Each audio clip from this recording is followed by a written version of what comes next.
Another criminal in stolen clothes. Officer Derek Thompson snarls into his radio, watching a black man step out of an expensive sedan at the Chevron station. Thompson floors his patrol car across the intersection, blocking the exit completely. "Where'd you steal that fancy ride, boy?" The well-dressed man freezes, hands slowly rising as Thompson shoves him hard against the car. "Don't you dare touch me. That's assault on a police officer." Within seconds, backup arrives. The man lies face down on burning asphalt, Thompson's knee crushing his neck, while Officer Jake Williams searches the vehicle illegally. "He's resisting!" Williams shouts, though the man hasn't moved. In desperation, Williams does something unthinkable. He claws his own neck, drawing blood. "He attacked me," but hidden beneath the torn jacket of their victim gleams something that will destroy their careers forever. Something that will turn hunters into the hunted. Something that represents 20 years of service and absolute authority. They have no idea they just assaulted their new boss. If you believe that no one should ever face racial profiling while simply buying gasoline, type justice below. Then comment your country and city. Let's see where people stand against police brutality worldwide. Your participation shows that accountability knows no borders. This is Millbrook Heights, Georgia, where million-dollar homes line tree-shaded streets and American flags wave from every porch. Everything appears peaceful and progressive, but appearances deceive. Today, justice will be served in the most unexpected way possible. The morning started like any other Tuesday in suburban America. Soccer moms drove spotless SUVs toward private schools. Contractors filled pickup trucks with coffee and determination. Business executives checked phones while pumping premium gasoline. The rhythms of prosperity and routine masked deeper currents of prejudice and assumption. Officer Derek Thompson represented everything wrong with modern policing. 17 years on the force had taught him that authority flows from fear, that respect comes through intimidation, that certain people belong in certain places. His worldview divided humanity into two categories, those who deserve protection and those who deserve suspicion. Skin color determined category placement with mathematical precision. His partner Jake Williams shared the same toxic mentality despite being younger. They'd operated in a system that protected them from consequences for nearly 2 decades. Internal affairs investigations always concluded with insufficient evidence. Citizen complaints disappeared into bureaucratic filing cabinets. Their union representative knew exactly what phrases deflected responsibility when problems arose. The irony building toward explosion was staggering in its perfect symmetry. 2 racist officers were about to commit federal crimes against their new commanding officer. They would violate constitutional rights directly across from their own police station. They would destroy their careers while their victim prepared for his first day as their boss. Marcus Washington had no idea he was walking into a trap orchestrated by his own future subordinates. At 42, he carried himself with quiet confidence earned through merit alone. His navy suit was tailored to perfection. His gold watch caught morning sunlight as he checked the time. 9:47 a.m. In 30 minutes he would walk through those gleaming doors as Millbrook Heights' new police chief. The mayor had recruited him personally after a nationwide search following the retirement of the previous chief, who'd run the department with an old-school mentality for 30 years. Marcus's resume spoke for itself, master's degree in criminal justice. 2 decades with Atlanta PD's Major Crimes Division, high-profile cases that made national headlines, community outreach programs that reduced crime by 35% in the toughest neighborhoods. But Marcus knew he was walking into a powder keg. 89% of the force was white. The local newspaper's comment section had exploded when his appointment was announced, with words like outsider and political correctness dominating discussions. He'd faced similar challenges before and overcome them through competence, integrity, and unwavering professionalism. Marcus grew up in rural Alabama, where his father served as a school principal and his mother worked as a registered nurse. They'd taught him that character matters more than color. That education opens every door, that hard work defeats every obstacle. They were mostly right, though the world occasionally reminded him that some battles never end. The Chevron station bustled with typical Tuesday morning activity. A contractor in paint-splattered overalls filled his pickup truck while reviewing job estimates on his phone. 3 soccer moms chatted about weekend plans while their SUVs idled nearby. A businessman in a wrinkled shirt grabbed coffee and a breakfast sandwich before rushing toward his own deadline. Everyone seemed friendly and normal. The smell of gasoline mingled with fresh coffee from the convenience store. Traffic hummed steadily on Millbrook Avenue. Birds chirped in oak trees that shaded the parking lot. This could be anywhere in suburban America, which made what was about to unfold even more shocking. What Marcus couldn't see was the surveillance already beginning. Thompson and Williams had spotted him immediately upon arrival, their trained prejudices activated by expensive clothes and luxury vehicle. In their worldview, successful black men represented anomalies requiring investigation. Wealth suggested criminality. Education sounded like arrogance. Confidence looked like threat. The stage was set for an explosion that would change everything. Marcus had started his morning at 6 a.m. in his hotel room, spreading personnel files and budget reports across the desk like a general planning strategy. 20 years of police work had taught him to prepare for everything, especially when walking into hostile territory. He'd studied crime statistics, community demographics, and officer evaluations until his eyes burned from concentration. The previous chief, William Harrison, had retired after 3 decades of traditional law enforcement. Harrison's philosophy could be summarized in 3 words: authority through intimidation. His officers had operated with minimal civilian oversight, protected by union contracts that made termination nearly impossible and qualified immunity that shielded them from most lawsuits. Marcus's appointment represented seismic change. The mayor had promised complete reform following several high-profile incidents that had damaged the department's reputation. A viral video of officers using excessive force during a traffic stop had cost the city $2.3 million in settlement money. Community trust had plummeted to historic lows. Something had to change, and Marcus represented that change. He'd chosen this specific gas station for symbolic reasons. The Chevron sat directly across from the police station, a modern brick building with gleaming windows and perfectly manicured landscaping. In 30 minutes, he would walk through those doors carrying the authority to reshape an entire organization. His first impression would set the tone for everything that followed. Marcus had faced similar challenges throughout his career. When he joined Atlanta PD 20 years ago, he'd been one of only 12 black officers in a department of 300. Senior officers had tested him constantly, questioning his decisions, challenging his authority, waiting for him to fail. He'd responded with meticulous professionalism, outstanding performance, and unwavering integrity. His breakthrough case had come 5 years into his career, when he'd solved a series of armed robberies that had terrorized wealthy neighborhoods for months. Other detectives had focused on obvious suspects from poor areas, but Marcus had noticed patterns that pointed towards someone with inside knowledge of security systems. His investigation had led to a sophisticated ring involving private security guards and alarm company employees. The arrests had made front-page news and established Marcus as a rising star. Promotions followed: detective sergeant, lieutenant, captain, deputy chief. Each advancement had brought new challenges and new opportunities to prove that competence transcended color. His community policing initiatives had reduced crime while building trust. His de-escalation training had prevented countless unnecessary confrontations. But Marcus understood that Millbrook Heights presented unique challenges. This was suburban Georgia, not urban Atlanta. The community was 92% white, median household income $120,000. Average home value $450,000. Residents expected aggressive policing to protect their property values and sense of security. The local newspaper had published several op-eds questioning his qualifications since his appointment was announced. Comments ranged from subtle dog whistles to overt racism. One particularly nasty letter had suggested that outside agitators would destroy their peaceful community.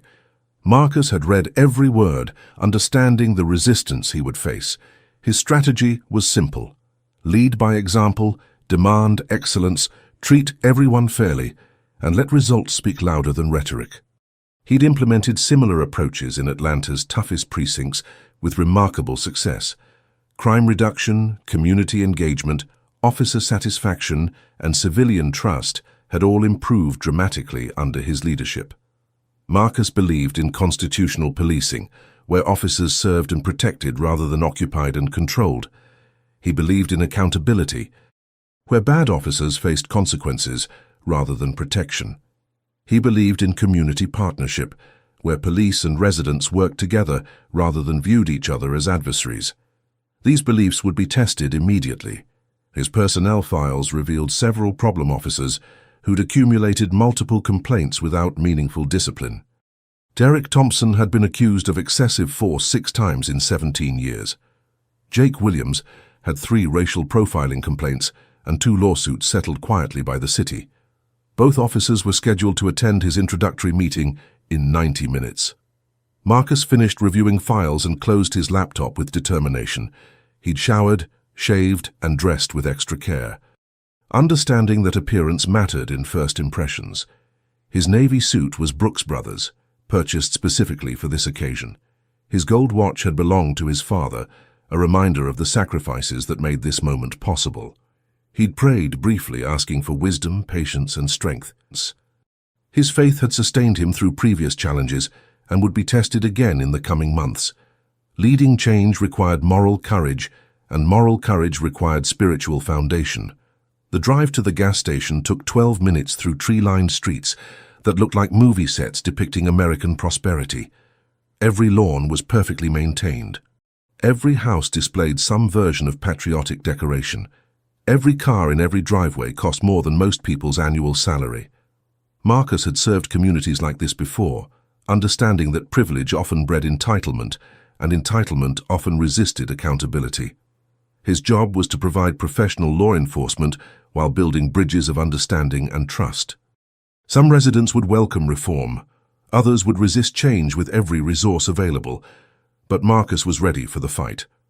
Marcus parked his sedan carefully between the white lines, a habit developed through decades of attention to detail.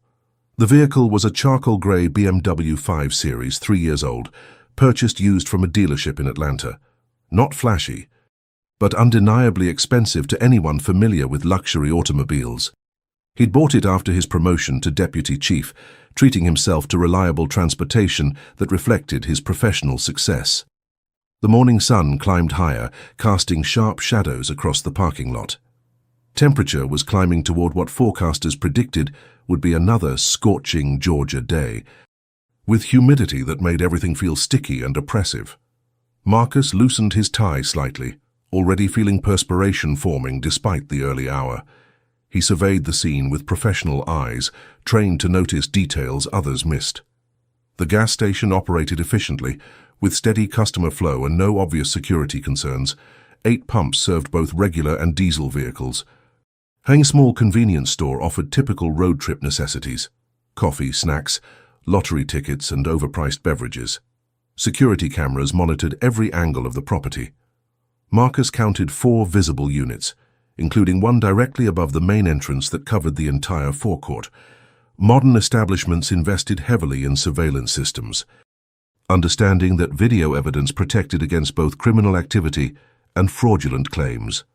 What he didn't know was that these same cameras would soon document the most shocking police misconduct case in Georgia history.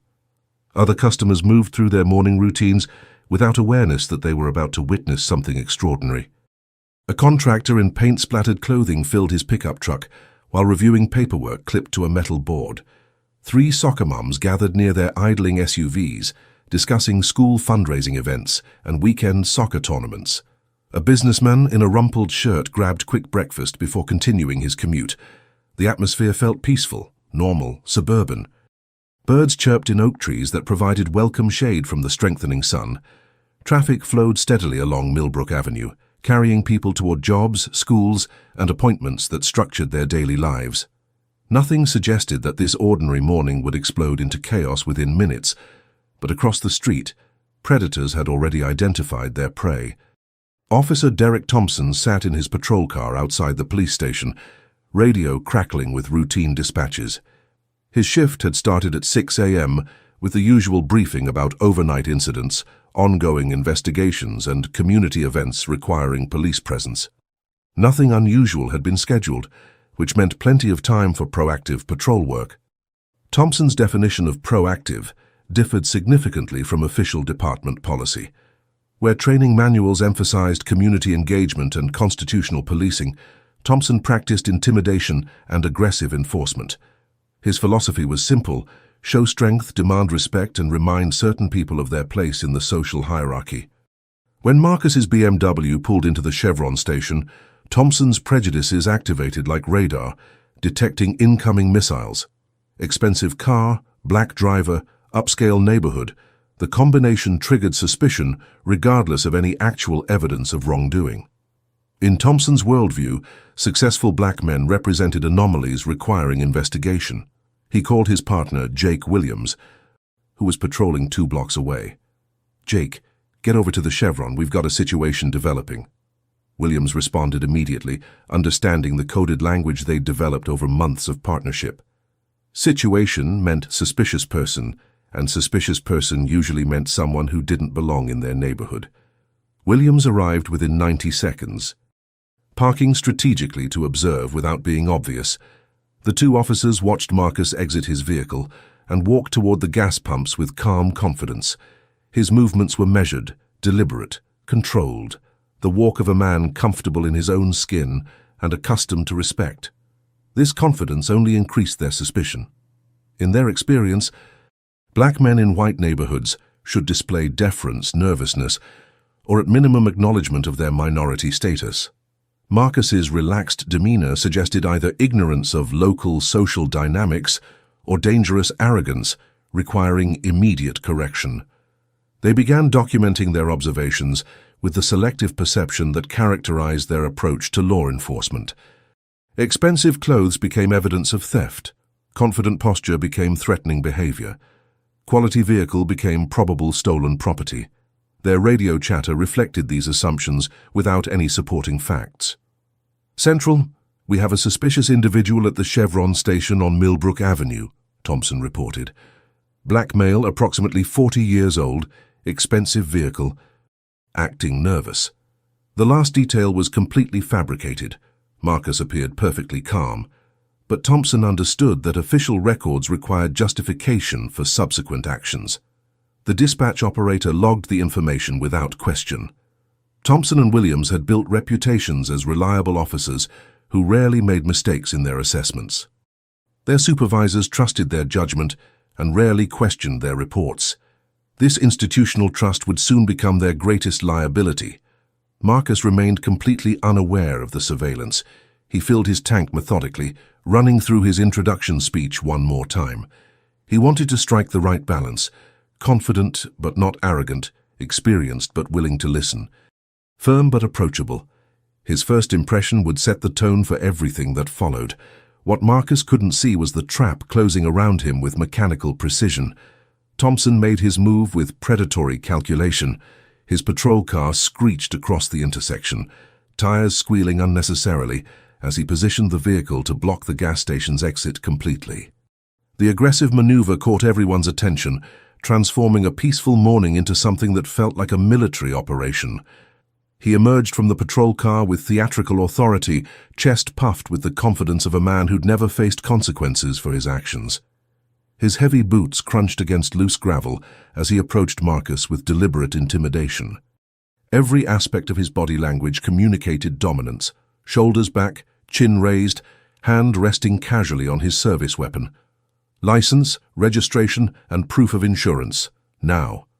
Thompson's voice carried across the entire gas station, drowning out the gentle hum of morning traffic. The authoritarian tone immediately shifted the atmosphere from normal to threatening. Every conversation stopped, heads turned, even birds seemed to go quiet. Marcus's professional training kicked in automatically. 20 years of police work had taught him exactly what Thompson was doing, establishing dominance through public humiliation and intimidation tactics. There was no legal justification for this aggressive approach, but Marcus understood that cooperation was the safest path forward. "Officer, I'm simply getting my identification," Marcus replied with measured dignity. His voice remained calm despite the obvious harassment. He moved slowly and deliberately, understanding that sudden movements could be misinterpreted or deliberately misrepresented as threatening behavior. Thompson's face reddened with anger at Marcus's composed response. In his worldview, respect flowed in only one direction, toward the badge. Educated language sounded like disrespect to ears accustomed to fear and submission. How dare this man speak to him with such confidence? "Slow movements," I said, "slow." Thompson stepped closer, invading personal space with calculated intimidation. His coffee breath mixed with aftershave as he positioned himself to maximize psychological pressure. Marcus could feel the hostile energy radiating from the officer's body language. Williams arrived moments later, creating a tactical flanking position around Marcus's vehicle. His patrol car pulled up at an angle that would make departure impossible even if Thompson hadn't already blocked the main exit. The coordinated positioning demonstrated their experience in conducting intimidation stops. "Derek, I think we got ourselves a real problem here," Williams called out, peering through the car's tinted windows with theatrical suspicion. He cupped his hands against the glass to block reflected sunlight, making a show of searching for contraband that he knew didn't exist. The gathering crowd included several potential witnesses whose reactions ranged from curiosity to concern. A construction worker paused mid-sip of his coffee, steam rising from the cup as he watched the confrontation develop. The soccer moms froze beside their SUVs, instinctively protective of their children, while recognizing something wrong about the officer's behavior. Thompson examined Marcus's driver's license like a forensic expert analyzing evidence. He held it up to the light, squinted at the photo, ran his thumb across the surface checking for signs of forgery. His fingers left smudges on the laminated surface as he performed his theatrical investigation. "Marcus Washington, Atlanta address," Thompson announced loudly enough for all witnesses to hear. "What are you really doing in our neighborhood, Marcus?" The way he emphasized the name dripped with condescension, each syllable pronounced like it tasted bitter in his mouth. The distance between them shrank as Thompson stepped even closer. His invasion of personal space was designed to provoke a reaction that could justify escalation. Marcus maintained his composure despite the obvious provocation, understanding that any response would be twisted into evidence of aggression or disrespect. "Officer, I'm legally parked on private property," Marcus replied with professional precision. "I've committed no traffic violation and no crime. What's your reasonable suspicion for this stop?" His legal knowledge was obvious and accurate, each word chosen carefully to document the constitutional violations occurring. This only irritated Thompson further. In his experience, uppity behavior deserved immediate correction through force. Education sounded like arrogance to ears accustomed to compliance and submission. How dare this person quote law to him? "Reasonable suspicion?" Thompson laughed harshly, his laughter echoing off nearby car windows. "How about you matching the description of someone involved in recent break-ins? How about that expensive car and fancy clothes that don't match your demographic? How about the fact that you're clearly out of place here?" Each accusation was legally baseless, a fact that Thompson knew but didn't care about. He'd operated in a system that protected him from consequences for 17 years. Internal affairs investigations always concluded with insufficient evidence. Citizen complaints disappeared into bureaucratic filing cabinets. His union representative knew exactly what phrases deflected responsibility. The crowd began forming a rough semicircle around the confrontation. Several people pulled out phones, understanding instinctively that they were witnessing something that needed documentation.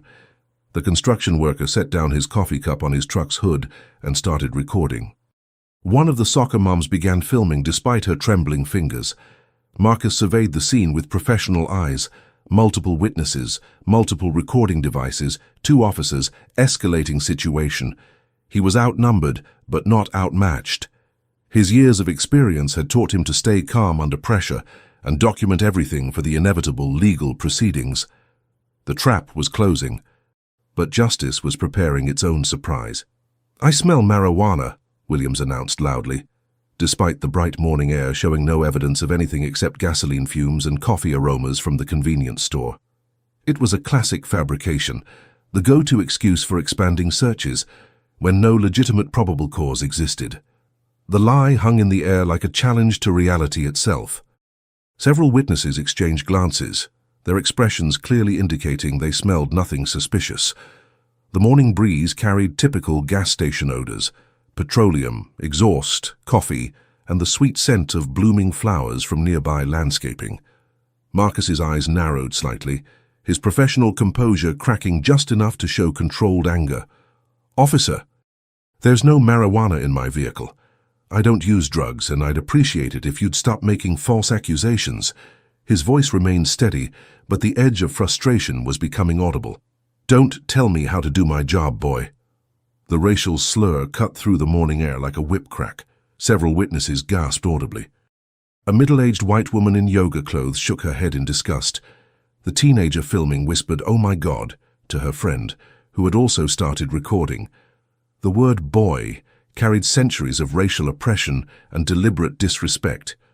In professional law enforcement, such language constituted clear evidence of discriminatory motivation. Marcus felt his pulse quicken as personal experience with exactly this kind of treatment battled against his professional training. Thompson keyed his radio loud enough for everyone to hear, static crackling across the parking lot like electricity before a storm. "Central, we've got a suspicious individual in a potentially stolen vehicle at the Chevron on Millbrook Avenue, requesting backup for a full search and possible arrest." The radio traffic was completely fabricated. Thompson had no evidence of theft, no reasonable suspicion, and no legal justification for requesting backup. But he understood that creating an official record would provide cover for whatever actions followed. The dispatch operator would log his request without question, creating documentation that suggested legitimate law enforcement activity. Marcus's fists clenched involuntarily, his knuckles showing pale against his dark skin. 20 years of professional training battled against 20 years of personal experience with exactly this kind of treatment. His expensive watch reflected morning sunlight as his pulse quickened with justified anger. "Officer Thompson," Marcus said, reading the name tag pinned to the uniform shirt, "you have no probable cause for a search. I've committed no traffic violation, no crime, and I'm legally parked on private property.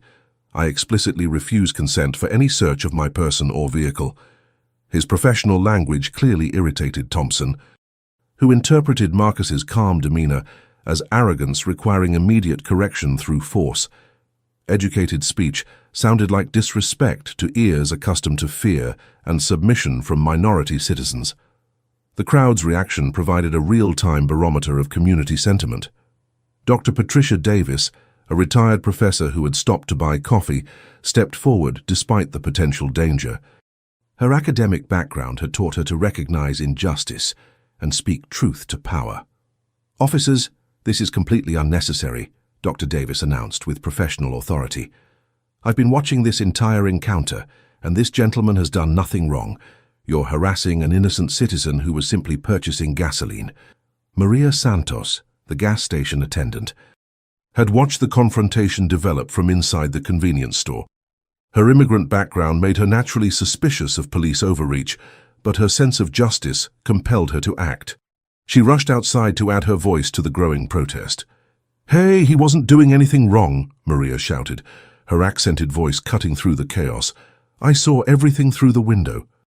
He was just getting gas like any other customer." A teenager with purple hair live-streamed the incident to her 3,000 followers, providing real-time commentary that would soon go viral. "Y'all, I am literally watching police brutality happen right now at this gas station. This is insane. The man was just buying gas and they're treating him like a criminal." The construction worker with paint-splattered overalls had seen enough police misconduct videos to recognize patterns. He positioned himself to get the best camera angle while staying safely distant from the increasingly volatile situation. His recording would later become crucial evidence in federal court proceedings. Additional patrol cars began arriving with unnecessary urgency, sirens wailing through the quiet morning air. The tactical display was designed to overwhelm and intimidate both the victim and potential witnesses. What had started as harassment was escalating towards something much more dangerous. Officers Emma Rodriguez and Tom Bradley emerged from their vehicles with hands already positioned on their weapons. Their arrival transformed the gas station into what looked like a major crime scene, complete with flashing lights and radio chatter that attracted even more attention from passing motorists. Marcus surveyed the developing situation with the tactical awareness of a veteran officer. 3 patrol cars, 4 officers, multiple witnesses, multiple recording devices. The odds were stacked against him. But he wasn't defenseless. His years of experience had taught him that documentation and legal precision could triumph over brute force and intimidation. What he didn't realize was that his hidden badge was about to change everything. The explosion came without warning or justification. When Marcus attempted to document the badge numbers of all officers present, slowly reaching for his phone to create his own record of the constitutional violations, Thompson interpreted the movement as a threat requiring immediate violent response. "He's going for something! He's resisting!" Thompson shouted, though Marcus had made no aggressive movements and posed no threat to anyone's safety. The fabricated justification would later be dissected frame by frame in federal court, where video evidence would prove its complete falseness. The takedown was swift, brutal, and completely unnecessary. Thompson and Williams grabbed Marcus's arms simultaneously, twisting them behind his back with excessive force, designed to inflict pain rather than ensure compliance.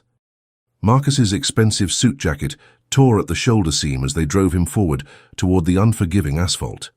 His body slammed face first into the hot pavement with a sickening thud that echoed across the parking lot. The impact drove the air from his lungs while gravel bit into his cheek, immediately drawing blood that began trickling down his face. His gold watch scraped against the rough surface, leaving deep scratches in the metal. Thompson dropped his full weight onto Marcus's back, driving his knee into the base of Marcus's neck with crushing pressure. The position made breathing difficult while the hot asphalt burned against Marcus's face through his torn skin. The weight pressed down like a boot on his spine, each breath becoming a struggle. "Stop resisting! Stop resisting!" Thompson yelled, though Marcus wasn't moving at all. The shouted commands served as audio cover for the excessive force, creating false justification for violence that served no legitimate law enforcement purpose. The gathered crowd reacted with shock and outrage that cut through the morning air like a collective scream of injustice. Multiple voices shouted simultaneously, creating a chaos of protest that would be captured by every recording device. The construction worker dropped his coffee cup, which shattered against the concrete in a spray of brown liquid. "Doctor." Davis stepped forward despite the obvious danger, her retired professor instincts demanding that she speak truth to power. "Officers, this is completely unnecessary. That man was being completely cooperative. You're using excessive force against a citizen who posed no threat." The teenager with purple hair continued her live stream with shaking hands, her voice rising with indignation. "Y'all, they just slammed him to the ground for no reason. He wasn't doing anything. This is straight-up police brutality happening right now." While Marcus lay restrained on the burning asphalt, Thompson began his calculated humiliation ritual. He roughly searched Marcus's pockets with excessive force, deliberately pressing harder than necessary while conducting what amounted to an illegal search without consent or probable cause. "Let's see what we have here, Mr. Washington," Thompson said, emphasizing the formal address with obvious mockery. "Probably got warrants, probably got drugs, probably got weapons." Each accusation was delivered loud enough for witnesses to hear, designed to prejudice public opinion against the victim. His thick fingers probed through Marcus's jacket pockets, finding only completely legal and ordinary items: a quality leather wallet, car keys on a simple ring, an iPhone in a protective case, and a small bottle of hand sanitizer. Every item was perfectly normal, providing no justification for the violence or continuing detention. Marcus's suit was torn and dirty, blood trickling from his scraped cheek and mixing with sweat to create dark spots on the asphalt. But his voice remained steady despite the weight crushing his neck, a testament to his professional training and personal dignity. "Officer Thompson, yes, I can see your name tag. You're violating my Fourth Amendment rights, using excessive force, and conducting an illegal detention. This is being recorded by multiple witnesses." His legal documentation continued despite the physical abuse, building a record that would prove crucial in the federal case to follow. Thompson pressed his knee harder against Marcus's neck, the message clear that speaking would only make things worse. But Marcus continued documenting every violation for the legal record he knew was inevitable. His years of experience had taught him that precision and documentation could triumph over brutality and intimidation. "Officer Williams, Officer Rodriguez, Officer Bradley," Marcus continued, reading name tags from his position on the ground. "I can see all your identifications. You are all accessories to civil rights violations under federal law. Your qualified immunity will not protect you from these clear constitutional violations." The search of his vehicle proceeded without consent, warrant, or probable cause. Rodriguez rifled through his glove compartment, spreading insurance papers, registration documents, and personal items across the sedan's hood. She found nothing illegal or suspicious, because nothing illegal or suspicious existed. The security camera above the convenience store recorded every moment in high definition, creating an electronic witness that would later prove decisive in federal court. The red recording light blinked steadily, like a mechanical eye documenting injustice for posterity. What none of the officers noticed, drunk on their power trip and focused on maintaining control, was that Marcus's torn jacket had shifted during the violent takedown. Something metallic had become partially visible, catching morning sunlight in brief flashes that would soon change everything. The stage was set for the most shocking reversal in police misconduct history. Williams stood nearby, growing increasingly nervous as the number of recording devices multiplied around them. Phones appeared from multiple angles, capturing every moment of the escalating brutality. The teenager's live stream was attracting thousands of viewers in real time, their comments reflecting growing outrage at what they were witnessing. The crowd was getting angry. The videos were going to be everywhere within hours. Williams could feel the situation spiraling beyond their control, and desperation began overriding rational thought. They needed better justification for the violence they'd already committed, something that would explain the excessive force in official reports, in a moment that would haunt him for the rest of his life. Williams made the decision that would destroy everything he'd worked to build. He positioned himself strategically near Marcus's restrained form, making sure he remained visible to the recording phones while creating the illusion of being attacked. Sullivan deliberately used his fingernails to claw deep scratches into his own neck, creating red welts that immediately began bleeding. The self-inflicted wounds burned and stung as he dragged his nails across his skin, but his panic overrode the physical pain. This was his solution to their problem: create evidence that justified their actions. "He attacked me!" William suddenly staggered backward dramatically, clutching his freshly scratched neck with theatrical performance. "Did you all see that? He clawed my neck when I got too close. The suspect assaulted an officer." The crowd erupted in confused anger and disbelief. Multiple voices shouted at once, their protests cutting through Williams's fabricated story like knives through tissue paper. The witnesses had been watching the entire encounter and knew exactly what had really happened. "That's impossible." "Doctor," Davis pointed at Marcus's restrained form with academic authority. "That man has been face down on the ground the entire time, with 2 officers holding him down. He never moved his hands toward you," the teenager filming shouted over the chaos, her voice cutting through Williams's lies with technological certainty. "I've been recording everything. He never moved his hands." "You just scratched yourself. I got it all on video." Maria Santos waved frantically toward the store, her accent thick with indignation. "The security camera. Our camera recorded everything. He didn't do anything to you. You're lying." William's face went pale as he realized the security camera had captured his deception in high definition. His eyes darted toward the black dome mounted above the convenience store entrance, where the red recording light blinked steadily like an electronic judge documenting his dishonesty.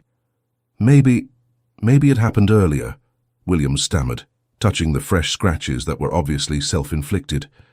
The wounds were too fresh, too precise, and too conveniently timed to be anything other than desperate fabrication. Dr. Davis cut him off with the authority of someone who had spent decades teaching students to think critically and recognize deception.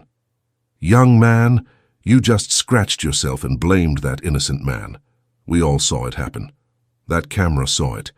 You cannot lie your way out of what we all witnessed. Thompson, unaware of Williams's catastrophic mistake and focused on maintaining their false narrative, keyed his radio with theatrical authority. Central, suspect violently resisted arrest and assaulted Officer Williams. We've had to use necessary force to subdue him. Need a supervisor and medical support for an injured officer immediately. Each word was a lie that would later be dissected in federal court. Each false statement built toward felony charges that would destroy careers and send officers to prison. The radio traffic created an official record that contradicted video evidence from multiple sources. Marcus, still pinned under Thompson's crushing weight, spoke with remarkable composure despite the pain and humiliation. Officer Williams, you just committed perjury, filing a false police report, and attempted to frame an innocent person for assault on a police officer. Officer Thompson, you are an accessory to these crimes. His calm legal analysis in the midst of brutal treatment demonstrated the kind of character and professionalism that had earned him his position as chief. Even while being victimized, he continued building the legal record that would ensure justice prevailed. Williams grew more desperate by the minute as the reality of his situation became clear. The security camera loomed above like an electronic witness to his deception. Multiple phones continued recording his failed performance. His self-inflicted scratches throbbed with physical pain that matched his growing psychological panic. Derek, maybe we should... Williams started to suggest backing down from their obviously illegal detention and search. Should what? Thompson snapped, his face red with exertion and anger. Let this thug walk away after assaulting a police officer, after resisting arrest, after threatening officers. Every accusation was a lie. Every charge was fabricated. Every justification crumbled under the weight of video evidence and witness testimony that surrounded them like an inescapable net of truth. But Thompson continued his delusion of control, unaware that justice was about to be served in the most spectacular way possible. Dr. Davis approached despite the danger, her retired professor instincts demanding she speak truth to power one final time. Officers, I am Dr. Patricia Davis, Professor Emeritus at Emory University. I've been watching this entire encounter from the beginning, and this man has done absolutely nothing wrong. You are about to destroy your careers and this department's reputation.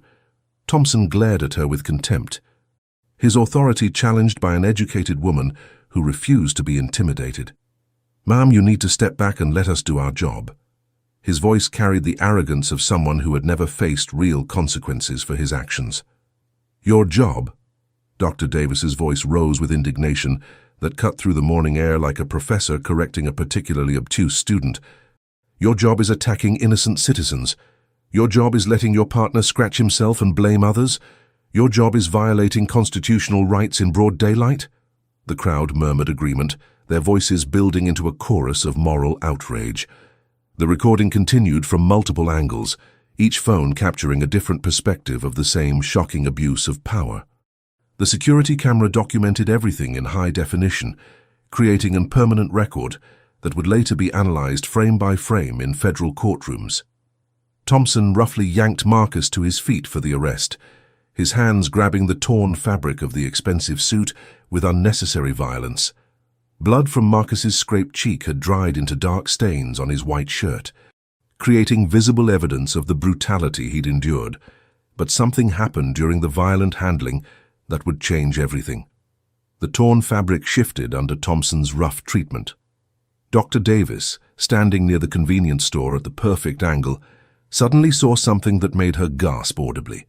The metallic reflection became unmistakable in the morning sunlight, catching the golden rays like a beacon of justice. "Oh my God," Dr. Davis whispered, then louder. "Officer Thompson, do you see what's on his belt?" Thompson glanced dismissively at Marcus's waist, expecting to see nothing more than a typical leather belt or maybe a cell phone holster. His sneer began to fade as his eyes focused on what Dr. Davis was pointing toward. His grip on Marcus's arm loosened involuntarily. There, partially concealed by the torn jacket but now clearly visible, gleamed a distinctive five-pointed star. The official police chief badge of Millbrook Heights caught the morning sun like justice itself, its gold surface reflecting light that seemed to illuminate the entire scene with divine irony. Thompson's face went white, as color drained from his cheeks like water from a broken dam. His mouth fell open in horror as the implications crashed over him like a tsunami of career-ending realization. His hand released Marcus's arm as if it had suddenly become electrically charged. Williams stopped his fake injury performance mid-gesture, his hands frozen at his scratched neck, while his eyes locked onto the badge with the expression of a man watching his life collapse in real time. The self-inflicted wounds suddenly felt like they were burning with the fire of his own stupidity. Rodriguez dropped the papers she'd been holding from the illegal search. They scattered across the asphalt like confetti at a funeral. Insurance documents and registration papers fluttering in the morning breeze. Bradley stepped backward instinctively, his hand falling from his weapon as the reality struck him like a physical blow. Complete silence descended over the scene. Even the traffic seemed to pause. Only radio static and the distant hum of gas pumps remained audible in the sudden vacuum of sound that followed the revelation. The morning birds had gone quiet, as if nature itself was holding its breath. Marcus straightened his jacket with dignity that remained intact, despite his bloodied face and torn clothing. The badge emerged fully into view, its official seal and markings clearly visible to every witness and recording device. His voice, when he spoke, carried unmistakable authority that cut through the silence like a sword of justice. "Officer Thompson, Officer Williams, Officer Rodriguez, Officer Bradley," Marcus said, reading each name tag with the calm precision of someone who had just regained control of the situation. "I am Police Chief Marcus Washington, your new commanding officer. As of 8 a.m. this morning, I assumed command of this department." The impact was devastating and immediate. Thompson's legs nearly buckled under the weight of realization. The predator had become prey in the span of a single sentence. Williams's face went pale green as nausea swept over him. He had just tried to frame his new boss for assault while injuring himself on camera. "No," Thompson whispered, his voice barely audible. "No, no, no." The word escaped his lips like a prayer to a God who wasn't listening, a desperate denial of reality that was already set in stone. The transformation was complete. Justice had arrived wearing a badge and speaking with quiet authority that commanded instant respect.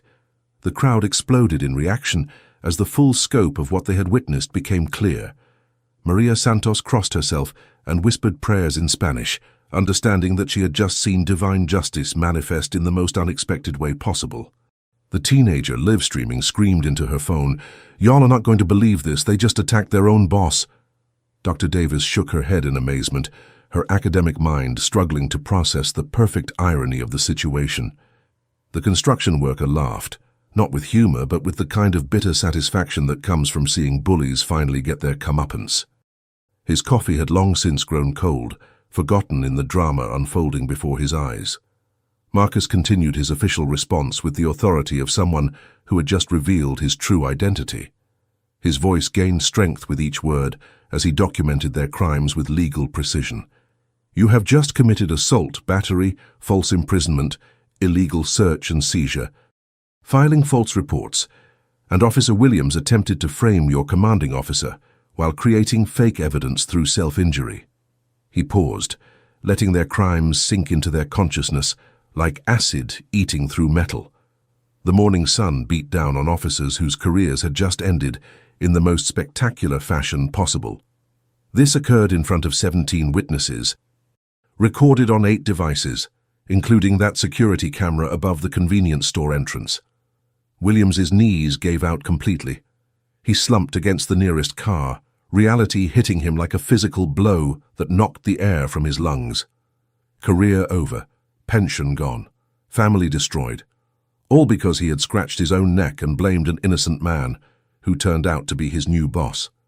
"Chief Washington, sir, we didn't know—" Thompson attempted damage control, his voice cracking with desperation. The tough cop facade had crumbled completely, revealing a broken man who finally understood that consequences existed even for people like him. Sweat poured down his face despite the morning temperature. Marcus raised his hand for silence. 20 years of command authority flowing through the gesture like electricity through copper wire. The crowd quieted immediately, understanding they were witnessing something historically significant. Officer Thompson, explanations ended when you put your knee on my neck. Officer Williams' excuses ended when you clawed yourself and blamed me for your self-inflicted injuries. The legal precision of his language demonstrated the difference between professional law enforcement and the thuggish behavior they had just displayed. Every word was chosen for its accuracy and impact, building a case that would prove unassailable in federal court.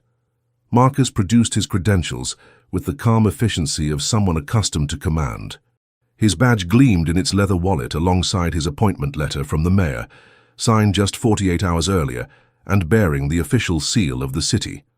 I was supposed to review your personnel files and meet my team this morning.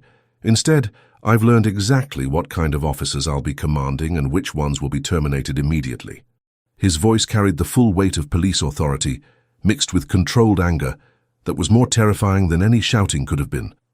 The quiet intensity of his words made every syllable feel like a nail being driven into the coffin of their careers. Officer Williams, document those self-inflicted scratches and explain to the investigating officers how you acquired them. Officer Rodriguez, secure this scene as a crime scene, because that's what it is now.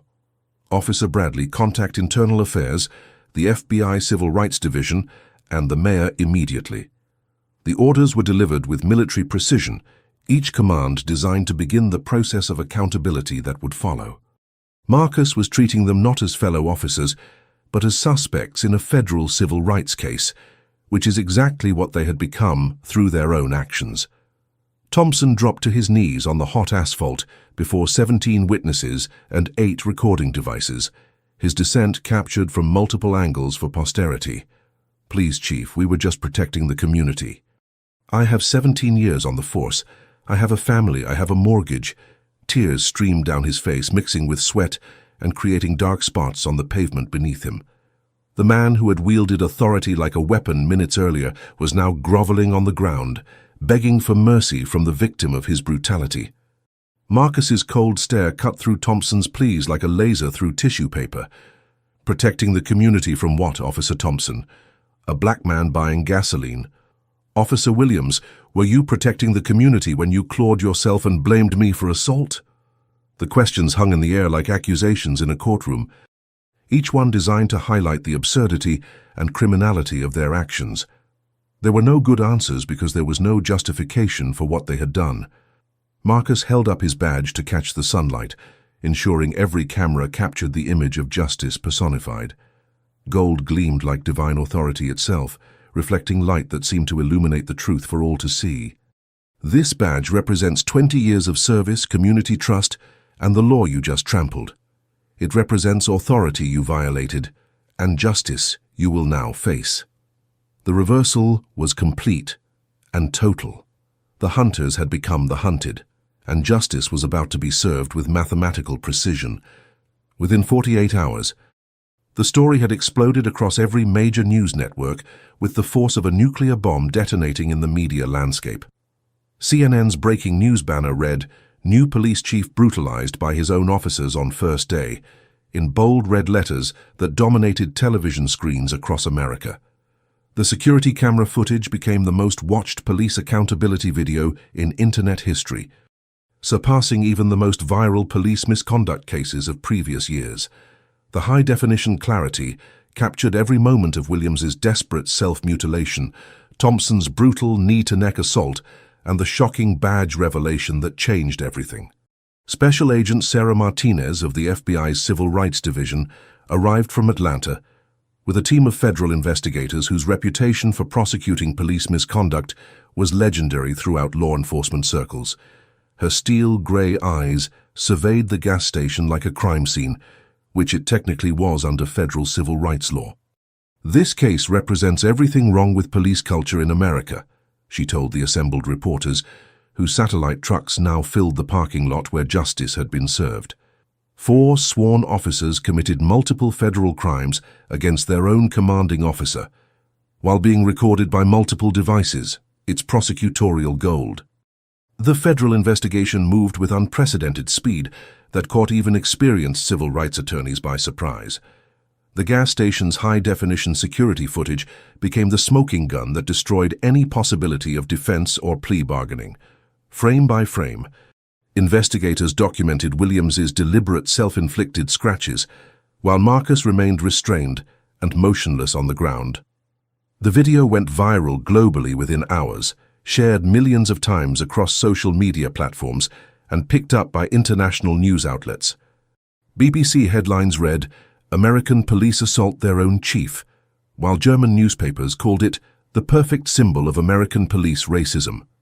The footage became required viewing in police academies worldwide as an example of how not to conduct law enforcement. Social media erupted with hashtags that trended for weeks and spawned countless memes, parodies, and commentary videos. Chief Washington became a symbol of dignity under pressure and professional competence triumphing over ignorance. Williams' scratches became internet shorthand for police dishonesty and desperate cover-ups. Millbrook shame represented everything wrong with systemic police corruption and racial bias. The teenager who had live-streamed the incident found herself with hundreds of thousands of new followers and interview requests from major networks. Her real-time commentary during the assault had provided crucial narration that helped viewers understand the illegal nature of what they were witnessing. 3 weeks after the incident, a federal grand jury handed down indictments that shocked even experienced law enforcement officials with their comprehensiveness and severity. The charges were devastating and designed to send a message that would reverberate throughout police departments nationwide. Thompson faced 15 years in federal prison for civil rights violations under color of law. Assault and battery under federal jurisdiction, conspiracy to deprive rights, and deprivation of constitutional rights. His use of the racial slur "boy" and knee-to-neck restraint elevated the charges to hate crime enhancements that carried mandatory minimum sentences. Williams faced 18 years in federal prison for evidence tampering, filing false reports, attempted obstruction of justice, and civil rights violations. His self-inflicted scratches elevated his charges to evidence fabrication under federal law, a rarely prosecuted felony that carried severe penalties designed to protect the integrity of the justice system. Rodriguez and Bradley each faced 5 years as accessories to civil rights violations and conspiracy charges. Their silent participation and failure to intervene made them equally culpable under federal civil rights law, which holds all present officers responsible for constitutional violations they witness and fail to prevent. The trial became a media circus that dominated cable news coverage for months, with Court TV providing gavel-to-gavel coverage that attracted record viewership. Legal analysts dissected every moment of testimony, creating a cottage industry of commentary about police accountability and federal civil rights enforcement. Marcus took the witness stand with the quiet dignity that had characterized his entire career, his voice steady as he recounted the morning that had changed everything. "Your Honor, these officers didn't see a police chief, a public servant, or even a human being. They saw only skin color and assumed criminality based on nothing more than racial prejudice." His testimony continued with devastating precision. Officer Williams's actions demonstrate the lengths some officers will go to justify their prejudice, including injuring themselves to create false evidence. This represents the absolute corruption of everything law enforcement should stand for. The security camera footage played on courtroom monitors in devastating clarity, showing Williams's calculated positioning away from recording phones before deliberately scratching his own neck. The timestamp proved Marcus had been face down and restrained during the entire deception, making Williams's accusation not just false but provably fabricated. Expert witnesses testified about the technical aspects of the footage, while forensic analysts confirmed Williams's wounds were self-inflicted based on angle, depth, and fingernail marks that matched his own hands. The evidence was overwhelming, irrefutable, and damning beyond any possibility of reasonable doubt. The federal case was becoming a landmark in civil rights prosecution. Dr. Davis's testimony electrified the packed federal courtroom, her professor emeritus credentials lending weight to every word she spoke. Her academic authority commanded attention from judge, jury, and the media gallery that hung on her every syllable. I watched forsworn officers systematically violate every principle of justice that our society holds sacred. She testified with the precision of someone accustomed to dealing in facts rather than emotions. They profiled an innocent citizen based solely on race. They assaulted him without cause. They conducted illegal searches without consent or warrant. They filed false reports to cover their crimes. Her voice rose with the moral indignation of someone who had dedicated her life to education and truth. And most shocking of all, one officer deliberately injured himself and immediately blamed the victim for an assault that never occurred. Without that badge revealing Chief Washington's true identity, they would have destroyed an innocent man's life with completely fabricated charges. Maria Santos brought the courtroom to tears, with her testimony delivered in broken English but unshakable moral clarity that transcended language barriers. Her immigrant perspective provided powerful contrast to the officers' assumptions about who belonged in their community. I came to America for justice, for fairness, for the promise that good people are protected, she testified through tears that reflected her disappointment and hope simultaneously. What I saw that day was not America. It was hate and corruption wearing badges and uniforms. But what is happening here in this courtroom, this trial for justice, this accountability, this is the America I believe in. The defense attorneys attempted desperate strategies that crumbled under the weight of video evidence and witness testimony. Thompson's lawyer claimed momentary panic had led to excessive force, arguing that his client had misread the situation and reacted with poor judgment rather than malicious intent. Williams' legal team pursued an even more desperate strategy, arguing that he had been overwhelmed by the situation and acted irrationally under pressure. They suggested that his self-inflicted scratches resulted from stress-induced self-harm rather than calculated deception. But the prosecution systematically destroyed every excuse with methodical precision that left no room for reasonable doubt. The security footage showed Williams's calculated positioning away from recording phones before injuring himself. Expert testimony proved this wasn't panic. It was premeditated deception designed to justify violence that had already occurred. The prosecutor's closing argument became legendary in legal circles for its clarity and moral force. Ladies and gentlemen of the jury, we have video evidence of a police officer deliberately injuring himself and immediately blaming an innocent, restrained citizen for an assault that never happened. This wasn't a split-second decision born of fear or confusion. This was calculated corruption, designed to justify brutality that served no legitimate law enforcement purpose. During Williams's cross-examination, his deception unraveled completely under prosecutorial pressure that exposed every lie he had told. The prosecutor played the security footage in slow motion, showing Williams's careful positioning before scratching his neck while looking directly at the security camera.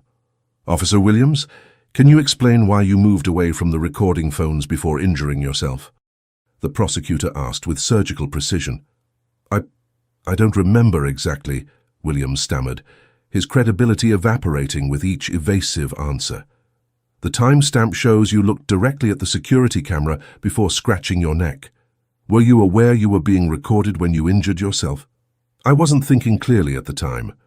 "But you were thinking clearly enough to immediately blame Chief Washington for injuries you had just inflicted on yourself, weren't you?" Williams's silence spoke volumes about his guilt and deception. His attorney's objections couldn't save him from the damning video evidence that played repeatedly on courtroom monitors. Federal Judge Margaret Thompson showed no mercy during sentencing, her voice carrying the full weight of constitutional authority as she addressed each defendant individually. Her words would be quoted in law schools and police academies for decades to come. "Officers Thompson, Williams, Rodriguez, and Bradley, you violated your oath to serve and protect. You trampled the Constitution you swore to defend. And you destroyed the sacred trust between police and the communities they serve." Her gaze fixed on Thompson with judicial intensity. "Mr. Thompson, your use of racial slurs, excessive force, and deliberate humiliation of a citizen based solely on skin color represents everything wrong with American policing. 12 years in federal prison." She turned to Williams with obvious disgust. "Mr. Williams, your deliberate fabrication of evidence represents the absolute worst kind of police corruption. Your actions could have sent an innocent man to prison while you knew the complete truth of your own deception. 15 years in federal prison. The sentences echoed through the courtroom like thunder, each year representing justice for violations that had shocked the conscience of the nation. Rodriguez and Bradley received 3 years each as accessories to federal civil rights violations. The convictions sent shockwaves through law enforcement nationwide, serving notice that federal authorities would prosecute police misconduct with maximum severity when evidence was overwhelming and crimes were egregious. Justice had been served with mathematical precision. The immediate consequences were swift and final, but represented only the beginning of a much larger reckoning that would transform law enforcement practices nationwide. Thompson lost everything: pension, house, family, freedom. His wife divorced him while he awaited sentencing, unable to bear the shame and media attention that followed their family everywhere. Williams' mugshot with visible self-inflicted scratches became an FBI training image about integrity and evidence tampering, displayed in police academies across America as a cautionary tale about the consequences of dishonesty. His children changed their last name to escape the stigma that would follow them for decades. The city of Millbrook Heights settled Marcus's civil rights lawsuit for $3.1 million, the largest police misconduct settlement in Georgia history. The figure sent shockwaves through municipal governments nationwide, demonstrating the financial consequences of failing to properly train and supervise officers. Marcus immediately donated the entire settlement to police accountability organizations, body camera programs for small departments, and racial justice nonprofits that worked to prevent similar incidents. This money came from taxpayers who deserve better from their police, he told reporters. It should go toward preventing future incidents, not enriching me personally. Under Marcus's revolutionary leadership, the Millbrook Heights Police Department became a national model for reform and community policing. Mandatory bias training increased from yearly to monthly sessions. Civilian oversight boards gained authority to review every use of force incident. Body cameras became required equipment for all citizen interactions.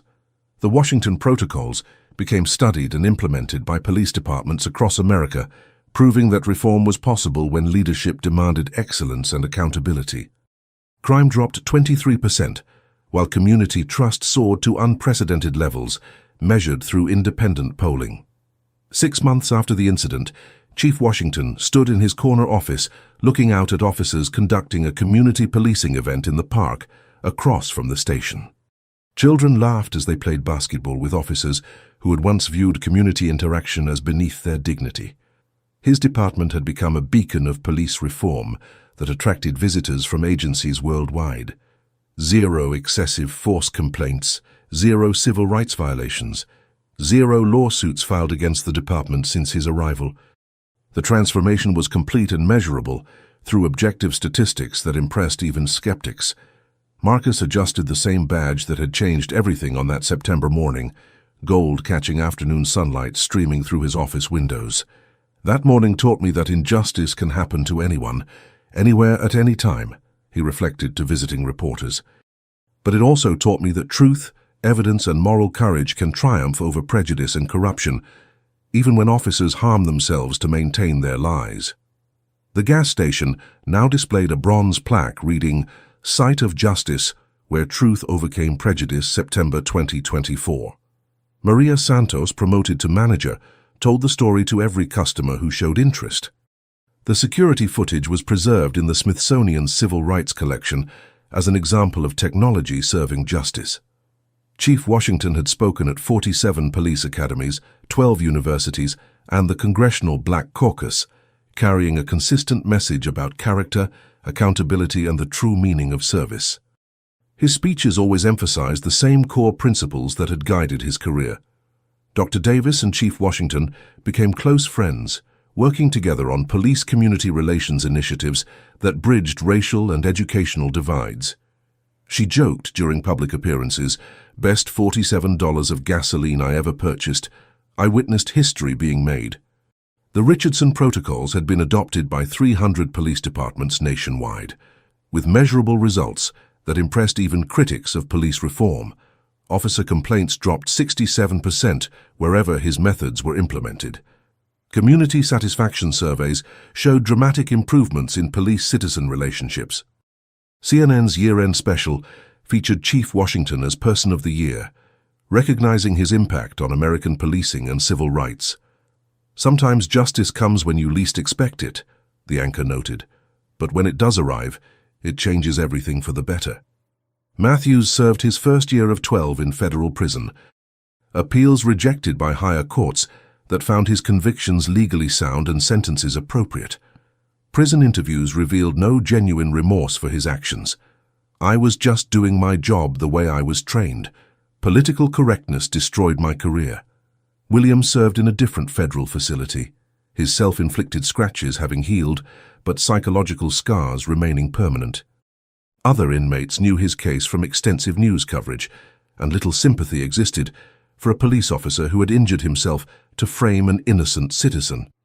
The story's impact extended far beyond 4 ruined careers, sparking nationwide conversations about police culture, racial bias, and the importance of accountability in law enforcement. Body camera requirements increased nationwide. Civilian oversight gained expanded authority. Federal civil rights prosecutions increased dramatically. Thank you to everyone who typed justice and shared your locations with us. Seeing this global community united for accountability and truth proves that justice is a universal human value. If this story moved you, please subscribe for more stories of accountability triumphing over corruption. Until next time, remember that truth always emerges, no matter how desperately lies try to cover it.